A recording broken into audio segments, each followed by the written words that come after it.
యేసుని నమ్మి పాపము నుండి విడుదల పొందుము.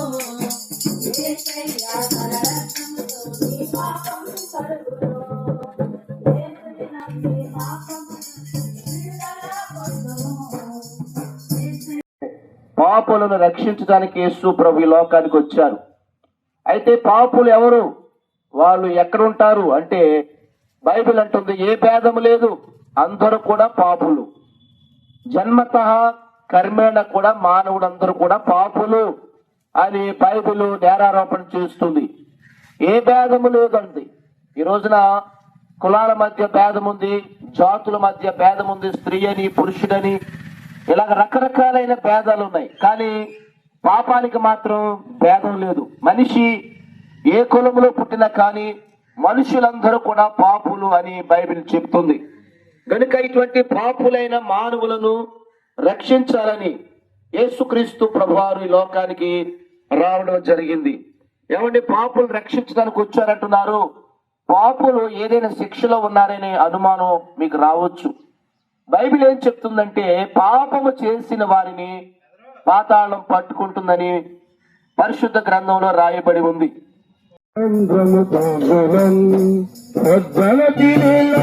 నడికినాడు మేలుగల అద్భుతములు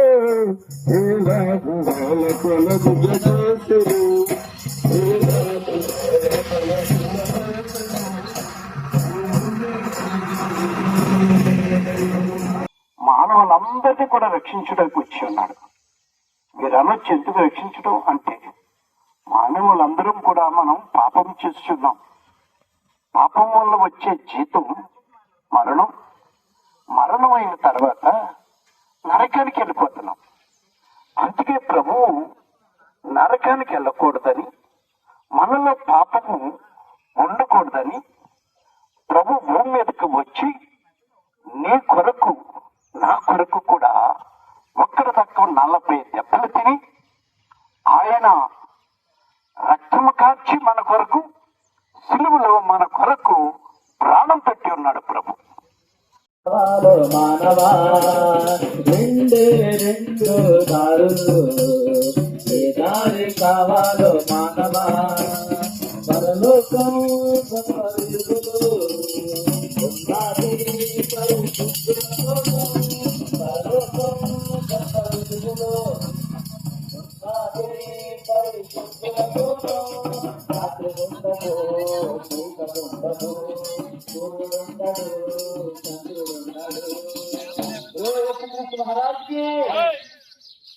పాపం లేని వారు ఒక్కరూ లేరండి.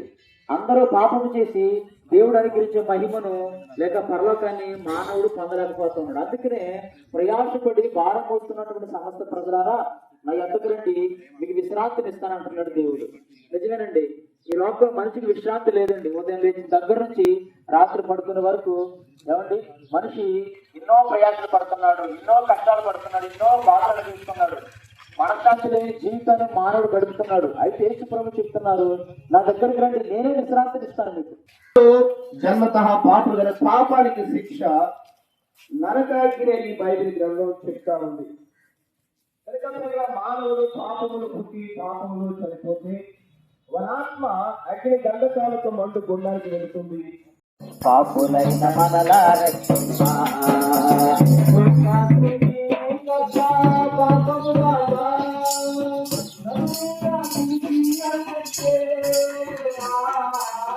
యేసు చనిపోయింది మనుషులందరి పాపాల కొరకే చనిపోయారు.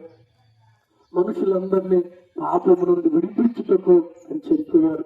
ఎందుకనంటే బైబిల్ చెప్తుంది, రక్తం చిందించకుండా పాప క్షమాపణ కలగదు. ఎద్దుల రక్తము మేకల రక్తము మరి మనిషి యొక్క పాపాన్ని తీసివేయటం అసంభవం. అవి మనిషిలో ఉన్న పాపాలు తీసివేయలేవు. మనిషిలో ఉన్న పాపం పోవాలి అంటే పరిశుద్ధుడైన మానవుని రక్తం కావాలి. ఏ మనిషిలోనూ మరి పరిశుద్ధత అనేది లేదు. కాబట్టి దేవుడే మానవుడిగా దిగి వచ్చి యేసుక్రీస్తు నామాన్ని ధరించుకుని 2000 సంవత్సరాల క్రితం మనుషులందరి కొరకై శిలువలో చనిపోయి సమాధి చేయబడి 3వ దినాన్ని తిరిగి లేచారు. తిరుగుచుందువు ఎంతకాలము దేవుడు లేక బ్రతుకుచుందువు, ఎంతకాలము దేవుని మాట ఎదురించెను. దేవుని మనిషి తిరుగుచుండును.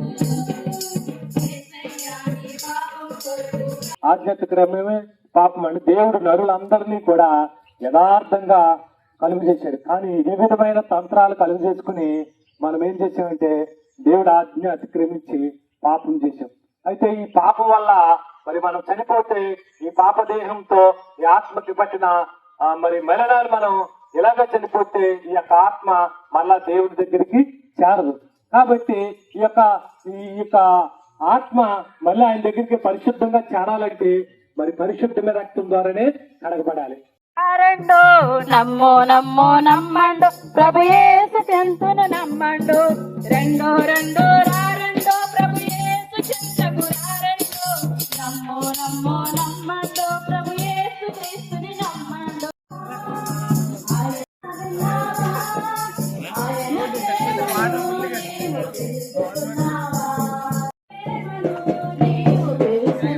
యేసు ప్రభు వారు ఎందుకు చనిపోయారు, ఆయన కల్వరి శిలువలో ఎందుకు ప్రాణం పెట్టడానికి గల కారణం ఏంటి అని ఆలోచన చేసినట్లయితే మనుషులందరూ కూడా పాపంలో ఉన్నారండి. ఈ దినాన్న నేను పాపిని అని మనుషుడు గుర్తెరుగుతున్నాడు కనుకనే ఆయా భక్తి మార్గాల్లో మనుషుడు పయనిస్తా ఉన్నాడు, ఆయా పుణ్య కార్యాలు చేస్తున్నాడు, దాన ధర్మాలు చేస్తున్నాడు. ఎందుకు అని అంటే పాపం వల్ల ఒక ప్రమాదం ఉందని, ఆ పాపం నుంచి ఏ విధముగానైనా విడుదల కలిగించుకోవాలని, విడిపించబడాలని, పుణ్యం చేసుకోవాలని మనుషుడు ఎన్నో ప్రయత్నాలు చేస్తా ఉన్నాడు. అయితే బైబిల్ చెప్తా ఉంది మనిషిలో ఉన్నటువంటి పాపము క్షమించబడాలంటే ఆ మనిషి కొరకు రక్తం చిందించబడాలి. అంతా తెలుసుకుంటారు, యేసు రాజుగా వచ్చుకున్నారు.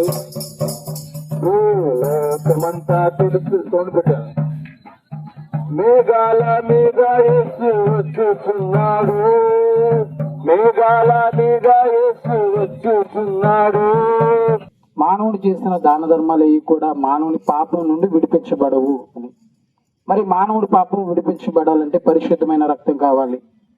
మరి ప్రభు అయిన యేసుక్రీస్తు గారు భూలోకంలో జీవించిన 33.5 సంవత్సరాల్లో ఆయన ఒక ఛాలెంజ్ చేశారు సర్వలోకానికి, నాలో పాపం ఉందని మీరు ఎవరన్నా నిరూపించండి. ఆయన పాపం లేనివాడు, ఆయన జన్మలో పాపం లేదు, ఆయన ఆయన జీవిత కాలంలో పాపం లేదు కనుక పాపంలో ఉన్న మానవుడిని రక్షించడానికి ఆయన ఒక్కడే యోగ్యుడని, పరిశుద్ధుడని ఆయన మానవులందరి కొరకు ఆయన ప్రాణాన్ని పెట్టాడు. పాపంలో ఉన్న ప్రతి మానవుని విడిపించాడు.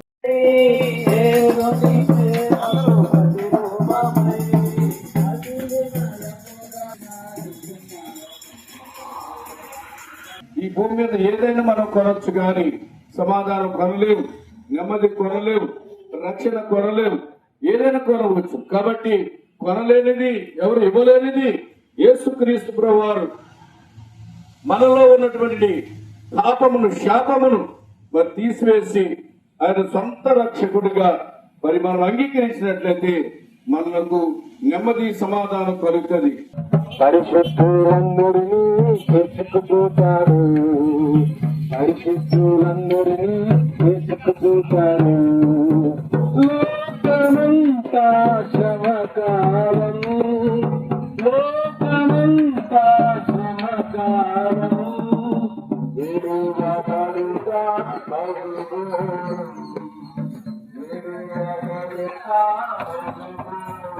మనందరూ పాపము చేశాము, దేవుని యొక్క మహిమను పొందలేకపోతున్నాం.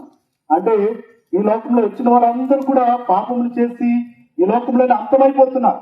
దేవుడైతే అతనికి రూపంలో స్వాస్థ్యముగా ప్రతి ఒక్కరిని సృజిస్తే మనము పాపాన్ని పోజేసుకుని పాపము తగ్గట్టుగా మరణము చేర్చుకున్నాం. అంటే మనం ఈ లోకంలో ఉండి ఈ లోకంలోనే పోతున్నాం. కానీ దేవుడంటే దేవుడు ఎవరు కూడా నశించిపోతా ఇష్టము లేదు కనుక ఆయన ప్రియ కుమారుని ఈ లోకానికి పంపించి మనందరి పాపము నిమిత్తము ఆయన శిలువ మరణము పొంది ఉన్నాడు.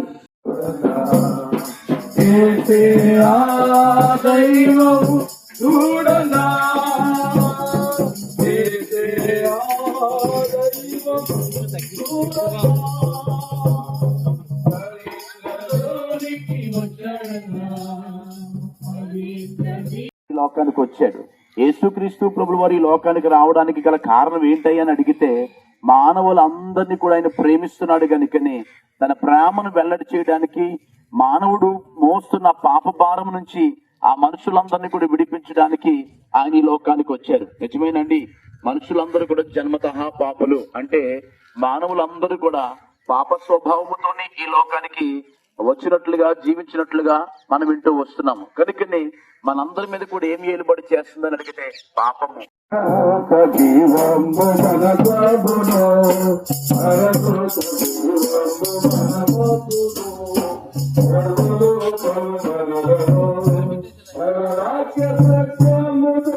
స్నేహితులారా, మనలో ఉన్న పాపము మనల్ని పరలోకం చేరకుండా, మోక్షరాజ్యం చేరకుండా మనల్ని నరకానికి తీసుకువెళ్ళిపోతుంది. అందుకనే ప్రతి మనిషి కూడా నాలో ఉన్న పాపం పోవాలని వారికి తోచిన ప్రతి ప్రయత్నాలు చేస్తూ ఉంటారు. మనుషులు చేసే ప్రతి ప్రయత్నంలో, ప్రతి మంచి పనిలో మనిషికి మంచి పేరు వస్తుంది, కానీ మనిషి ప్రయత్నం ద్వారా ఆ మనిషి యొక్క పాపం పోవడం లేదు. అద్వితీయ సత్యదేవుడు, సర్వశక్తిమంతుడు, సర్వలోక రక్షణ కొరకై మానవుడయ్యాడు.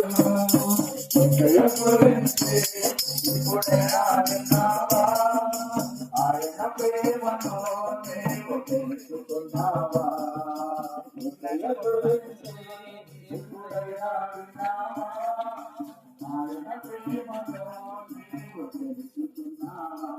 అందరినీ పరిశుద్ధులుగా మార్చడానికి తన యవ్వన రక్తాన్ని భూమి మీద కార్చిన దేవుడై ఉన్నాడండి. కారణం ఏంటంటే ప్రతి ఒక్క వ్యక్తి జన్మ కర్మ పాపములో జీవిస్తూ శాపాన్ని కొని తెచ్చుకుంటూ, రోగాల రుగ్మతలు కొని తెచ్చుకుంటూ చివరికి నరకానికి వెళ్ళిపోతున్నటువంటి వారిని రక్షించడానికి, పాపం నుంచి విడిపించడానికి యేసుక్రీస్తు ప్రభువారు తన యవ్వన రక్తాన్ని కార్చారు. పాపములోనే మరణించిన తప్పదు నరకము. పాపములోనే బ్రతుకుతున్నచో చెడుగుని దేహము. పాపములోనే మరణించినచో తప్పదు. ఈ సంవత్సరంలో ముఖ్య లక్షణాలు: దేవుడికి గల ప్రతి కార్యములు చాలా గొప్పవి, ఆశ్చర్యకరమైనవి. శరీరధారుడిగా యేసుక్రీస్తు ప్రభు 2008 సంవత్సరాల క్రితమే ఆయన భూమికి రావడం జరిగింది. ఆయన స్వార్థ ప్రకటించడానికి అనేక మంది ప్రజలకు ఆయన స్వార్థ ద్వారా ఆకర్షితులయ్యారు. నా హృదయము వింతగా మారెను, నా హృదయము వింతగా మారెను. నాలో యేసు వచ్చినందునా, నాలో యేసు వచ్చినందునా సంతోషమే సమాధానమే.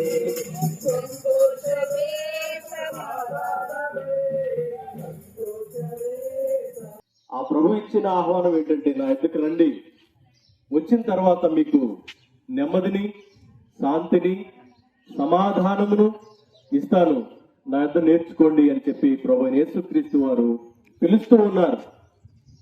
గమనించండి ప్రియమైన వాళ్ళరా, ఈరోజు చాలా పరిస్థితులు ఎలాగున్నాయంటే నెమ్మది లేక, సమాధానం లేక, చాలా కుటుంబాల్లో సమాధానం లేక, చాలా కుటుంబాల్లో నెమ్మది లేక, చాలా మంది వ్యక్తులకి నెమ్మది లేక, సమాధానం లేక, వారి మనస్సాక్షి వారిని గద్దించే రీతిగా ఉన్న సందర్భంలో ఆత్మహత్యలు కూడా చేసుకుంటున్న సందర్భాలు, ప్రియమైన వాళ్ళ రకరకాల పరిస్థితులు. ఈ భూమిలో పుట్టిన ప్రతి వ్యక్తి కూడా, ఈ లోకంలో పుట్టిన ప్రతి వ్యక్తి కూడా మరి రెండు పాపాలు ఏలుబడి చేస్తున్నాయండి. ఒకటి జన్మ పాపము, రెండోది మరి యొక్క పాప భారము నుండి మనిషి ఎలాగ విడుదల పొందుకోవాలని చెప్పేసి ఆలోచన చేసినట్లయితే, మరి ఈ దినాల మనుషులు అనేకమైన మరి దాన ధర్మాలు చేస్తున్నారండి. అనేకమైన మరి వస్త్రదానము, అన్నదానము, రక్తదానము, అనేక కార్యక్రమాలు చేస్తున్నారు. కానీ వాటి వల్ల ఎవరికి కూడా మరి పరిశుద్ధులని చెప్పేసి, నీతిమంతులని చెప్పేసి తీర్చబడరు. ఆనంద యాత్ర. యేసుక్రీస్తు మహారాజుకి ఇంతవరకు సువార్తను సహాయం చేసిన యేసుక్రీస్తులకు, ఈ సువార్తను సర్వలోకంలో వ్యాప్తి చేసిన యేసుక్రీస్తులకు అనేక మంది ప్రభు తట్టు తిరగాలి తండ్రి. నశించిపోయిన వారందరూ రక్షించబడాలి తండ్రి. బిడ్డలందరినీ కూడా దీవించి, రోగులందరినీ కూడా బాగుపరచండి. ఇదిగో మమ్మల్ని చేర్చుకున్న సేవకులను దీవించి ఆశీర్వదించండి. ప్రభువా నీకు వందనాలు. మమ్మల్ని నడిపిస్తున్న నాయకులు ప్రభువా ఇశ్రాయేలు గారు, వారి పట్ల వారి కుటుంబం పట్ల నాయన తోడుగా ఉండి సేవకులు సేవకురాళ్ళను దీవించి వీరి సంఘాలను దీవించి ఇదంతా నీ మహిమకరముగా జరిగించినందుకు